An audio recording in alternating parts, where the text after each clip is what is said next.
কি পেয়েছি? আম। এই কাঁচা আমগুলো দিয়ে কি তৈরি করা যায় বল তো? কি খাবি বল? আম পোড়া। আম পোড়ার জন্য দুটো আম আমি আমার ছেলে নিয়ে এসে দিয়েছিল। এই আম দুটোকে ভালো করে তেল দিয়ে মাখিয়ে নিতে হবে।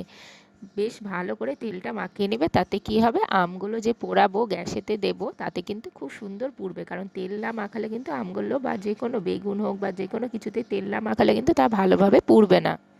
তবে তোমাদের বাড়িতে যদি উনুন থাকে, আগেকার দিনে যারা মা মাসিরা ছিল বা ঠাকুমা দিদাদের বাড়িতে কিন্তু আমরা আম পুড়ানোর সময় এই কাঠের জালের যে উনুনগুলো হয় সেইগুলোতেই কিন্তু পুড়াতাম। কিন্তু যেহেতু শহরের বাড়িতে আমাদের উনুন নেই, তাই গ্যাসেতেই কিন্তু আমাদের এই আমগুলো পুড়িয়ে নিতে হবে। দেখো কতটা ভালোভাবে আমগুলো পুড়িয়ে নিয়েছি। আর এইভাবেই কিন্তু পুরোটা পুড়িয়ে নেবে, দেখবে ভেতরের আমের যে লেয়ারটা সেই লেয়ারটা কিন্তু একেবারে নরম হয়ে যাবে। এইভাবে আমগুলো ভালোভাবে পুড়িয়ে নিয়ে বাইরে যে চোকাটা ছিল বা ছেলাটা সেটা কিন্তু ভালোভাবে ছিলে নিতে হবে। নিয়ে দেখো কতটা সুন্দর লাগছে দেখতে, আর খুব সুন্দর কিন্তু পোড়ানোও হয়েছিল, বেশ নরম হয়েছিল। গরমকালে এই রকম আম পোড়া যদি গরম থেকে ফিরে এসে খাওয়া যায়, শরীর কিন্তু একেবারে তরতাজা হয়ে যাবে আর একেবারে ভিটামিন সি এ কিন্তু ভরপুর।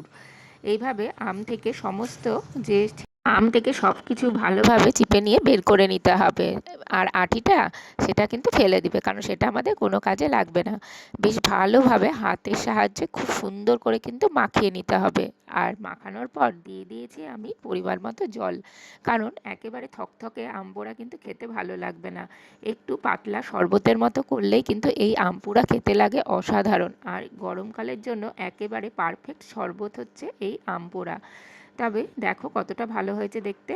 আর আমটা সত্যি খুব ভালোভাবে কিন্তু পোড়ানো হয়েছিল। এবার দিয়ে দিয়েছি আমি চিনি, তবে চিনিটা আমি গুঁড়ো করে নিয়েছি যাতে ভালোভাবে সেই আমের সাথে মিশে যায়। কারণ এখন যেহেতু আমাদের নতুন আম উঠছে, সেই আমগুলো একটু বেশ খানিকটা কিন্তু টক, তাই একটু মিষ্টি ভাব আনার জন্য একটু চিনি আমি অ্যাড করেছি, দিয়েছি একটু বিট লবণ।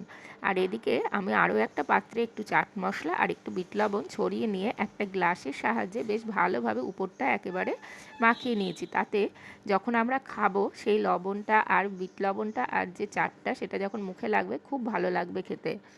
গরমকাল পড়তেই এই কাঁচা আমের শরবত কিংবা কাঁচা আম মাখা, এই গরমকালে টক জাতীয় খাবার খাওয়া কিন্তু ভীষণভাবে আমাদের জরুরি। আর দেখো কতটা ভালো লাগছে না দেখতে। এর মধ্যে বিশেষ কিছু কিন্তু চলবে না, কারণ বেশি কিছু দিওনি।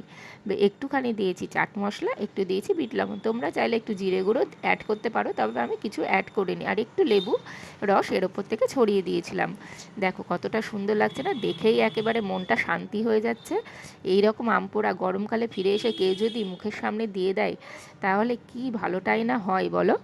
বেশ সুন্দর খেতে হয়েছিল। আর তোমরাও বাড়িতে কিন্তু এইভাবে গরমকালে ট্রাই করবে এই আম পোড়া। আর আমার রেসিপি কেমন লাগছে তা অবশ্যই জানিও, আর ভালো লাগলে লাইক শেয়ার সাবস্ক্রাইব করে দিও। আজকের মতো বিদায় জানালাম, আগামীকাল আবার আসবো।